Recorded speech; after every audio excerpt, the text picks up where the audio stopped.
ಸ್ವಲ್ಪ ಹೊತ್ತು ವೆಯ್ಟ್ ಮಾಡಿ ನೋಡೋಣ. ಜಾನು, ನಿನ್ನ ನೋಡಬೇಕು, ಮಾತಾಡಿಸ್ಬೇಕು ಅಂತ ಬಂದೆ. ಆದರೆ ನೀನು ಮನೇಲಿಲ್ಲ. ಮನೆಗೆ ಬಂದ ತಕ್ಷಣ ಫೋನ್ ಮಾಡು. ಇಂತಿ ನಿನ್ನ ಪ್ರೀತಿಯ ಗೂಬೆ. ಇದೇನು ಜಾನು ಇನ್ನೂ ಫೋನ್ ಮಾಡಿಲ್ವಲ್ಲ? ನಾನು ಬರೆದಿಟ್ಟಿದ್ದ ಚೀಟಿ ನೋಡಿದ್ಲೋ ಇಲ್ವೋ? ನಾನೇ ಒಂದ್ಸಲ ಫೋನ್ ಮಾಡಿ ಕೇಳ್ತೀನಿ.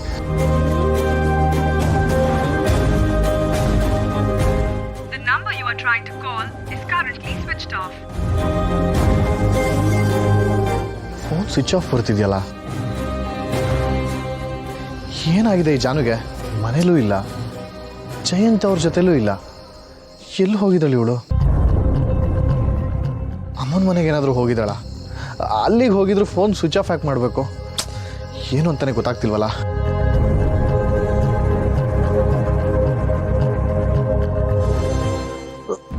ಏಯ್ ಏಯ್ ಏಯ್, ಸುಮ್ಮನೆ ಇರೋಕ್ಕಾಗಲ್ವ? ಅವಳೆ ಚಿಕ್ಕ ಹುಡುಗಿ ಥರ ಆಡ್ತಿಯಲ್ಲ.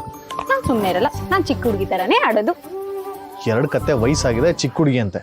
ಈ 2 ಕತ್ತೆ ವಯಸ್ಸಾಗಿರೋ ನನಗೆ 4 ಕತ್ತೆ ವಯಸ್ಸಾಗಿರೋ ನಿನ್ನ ಜೊತೆ ಜೋಡಿ ಆಗೋವರೆಗೂ ನಾನು ಹೀಗೆ ಇರ್ತೀನಿ. ಆಯ್ತು, ಸುಮ್ಮನೆ ಇರೋ, ತಮಾಷೆ ಮಾಡಿದೆ. ನಾನು ಏನು ಹೇಳಿದ್ರು ಇಷ್ಟು ಸಿಟ್ಟು ಮಾಡ್ಕೋತೀಯಲ್ಲ ನೀನು. ಯಾವಾಗ ನೋಡಿದ್ರು ಆಕಾಶನೇ ತಲೆ ಮೇಲೆ ಬಿದ್ದಂಗೆ ಇರ್ತೀಯಲ್ಲ. ಸ್ವಲ್ಪ ನಗ್ನಗ್ತಾ ಇರಬಾರ್ದ ವಿಶ್ವ? ನಿನ್ನ ಸಮಸ್ಯೆ ಏನಂತ ಹೇಳು.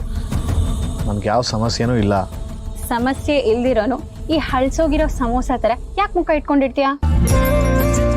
ನೀನು ಈ ರೀತಿ ಇರೋದು ನೋಡಿದ್ರೆ ಈ ಜೀವನನೇ ಬೇಡ, ಸಾಕಪ್ಪ ಈ ಲೈಫು ಅನ್ನೋ ಥರ ಇದೆಯಾ? ನೀನು ಸನ್ಯಾಸಿಯಾಗಿ ಹಿಮಾಲಯಕ್ಕೆ ಹೋಗ್ಬೇಕು ಅಂತ ಪ್ಲಾನ್ ಏನಾದರೂ ಹಾಕಿದ್ಯಾ? ಅಕಸ್ಮಾತಾಗಿ ಆ ರೀತಿ ಪ್ಲಾನ್ ಮಾಡಿದ್ರೆ ನಾನು ನಿನ್ನ ಜೊತೆ ಬರ್ತೀನಿ ಕಣೋ. ಅಲ್ಲಿ ನಾವಿಬ್ರು ಸೇರ್ಕೊಂಡು ಆಲೂಗಡ್ಡೆ ತಿನ್ಕೊಂಡು ಜೀವನ ಮಾಡೋಣ. ಏಯ್, ಯಾವಾಗಲೂ ತಮಾಷೆ ಮಾಡೋದೇನಾ? ಸ್ವಲ್ಪ ಸೀರಿಯಸ್ ಆಗಿ ಇರೋಕ್ಕೆ ಬರಲ್ವ ನನಗೆ? ಲೋ ವಿಶ್ವ, ಲೈಫನ್ನ ನಾವು ಯಾವತ್ತೂ ಸೀರಿಯಸ್ ಆಗಿ ತಗೋಬಾರ್ದು ಕಣೋ. ಲೈಫ್ ಹೇಗೆ ಹೋಗುತ್ತೋ ನಾವು ಹಾಗೆ ಹೋಗ್ತಿರ್ಬೇಕು. Go with the flow. ಅದೆಲ್ಲ ಹೇಳೋಕ್ಕಷ್ಟೇ ಚೆನ್ನಾಗಿರುತ್ತೆ. ಇವಾಗ ನಿನ್ನ ಲೈಫಲ್ಲಿ ನೀನು ಏನಾದರೂ ಆಸೆ ಪಟ್ಟಿರ್ತೀಯ, ಅದು ನಿನಗೆ ಸಿಗಲ್ಲ. ಮತ್ತೆ ಅದು ಬೇಕು ಅನಿಸೋ ಅನುಭವ ಏನಾದರೂ ಆಗಿದೆಯಾ? ಏನೇ ಇದು, ಆಸೆ ಪಡೋದಂತೆ ಮತ್ತೆ ಸಿಗಲ್ವಂತೆ, ತಿರ್ಗಿ ಆಸೆ ಪಡೋದಂತೆ. ಏನು ಕಾಲೇಜ್ಗೆ ಹೋಗ್ತೀನಿ ಅಂತ ಹೇಳಿ ಯಾವುದಾದ್ರೂ ಸ್ವಾಮೀಜಿ ಹತ್ರ ಪ್ರವಚನ ಕೇಳಕ್ಕೆ ಹೋಗ್ತಿದ್ಯಾ?